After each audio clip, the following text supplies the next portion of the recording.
Salamo e 5:5. O le atu vale o tāvita ma lana tatalo i le atua. Ma le usu pese i ne kina o le salamo a tāvita ia o ai. Le atu ai ia e whaafafonga mai i lau tatalo. Aua fo i e te liliu ese i lau ai o iatu. Ia whaafafonga mai i a te au, matali mai i a te au. Ua o whaanonoa i lo mawhauwhau, ma o i o, ona o le leo le ua i tamai, ona o le sawa o le a mio leanga. Awa wala tau whao o mai a te au le a mio leanga.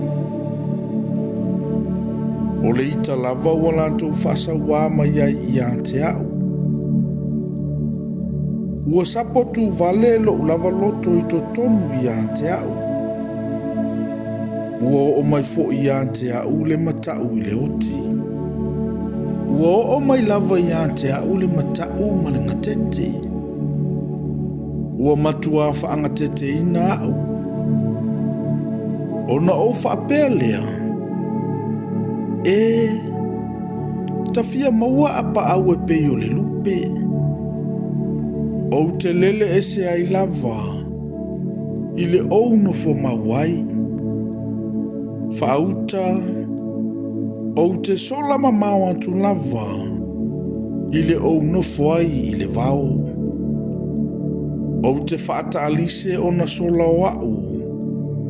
Ona o le matangi te tele ma le awha. Leli ia e wha umatia i lantou. Ia e vailua ina lantou tau pule pulenga. Awa ua o iloa le sawa ma le misa i le ai. Ua la si o mio o ia i ona pā i le ao ma le pō. Ua i to tonu lava i a te ia le a mio leanga ma le malaia. Ua i to tonu lava i a te ia le a mio paa a.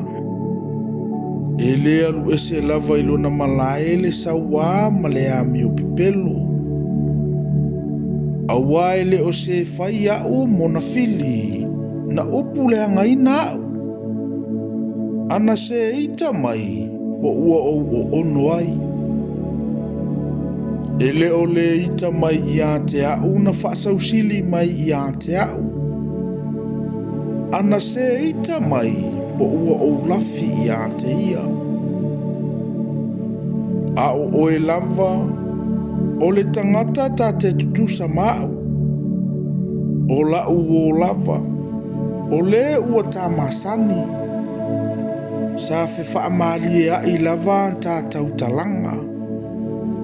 Sa ta o ngatasi ma le vau tangata i le fale o le atua. Ia whaafua se ia tu lava le oti ante i lantou. Ia lantou o ifo ola i se oli. Awa ua iai mea leanga i mea o lantou nonofo ai. O i to tonu ia i lantou lava. O a unei. O te vala au atu i le atua. O Yehova lava na te whaolaina mai au. O le afiafi, ma le tae au, ma le tūtonu o le la. O te tangi ai, ma ou i o. O na whaafafonga mai ai leo o ia i lo leo.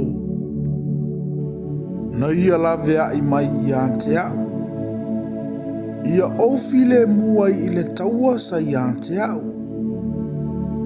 Awa e toa tele i lantou sa i ante au. E whaafafonga mai le antua. Na te whaati ngā ina fo i lantou.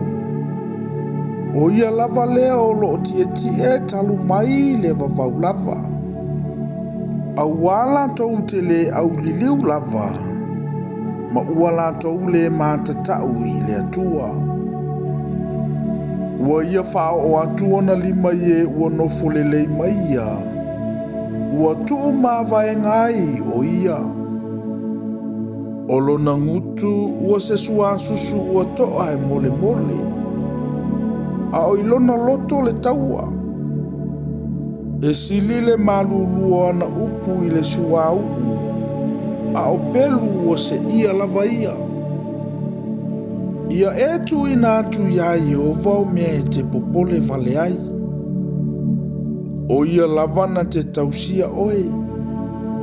Na te letu una e whaavavaule a mio tonu ia whaangai e tia. A o oe letu wae. E te lafoina i lalo i lantou i le tō e whano ai. O tangata ua toto lima ma e pepelo. Lantou te leo i le tautuluanga o lantou waso. A o au, o te whatua tua lava i a te oe.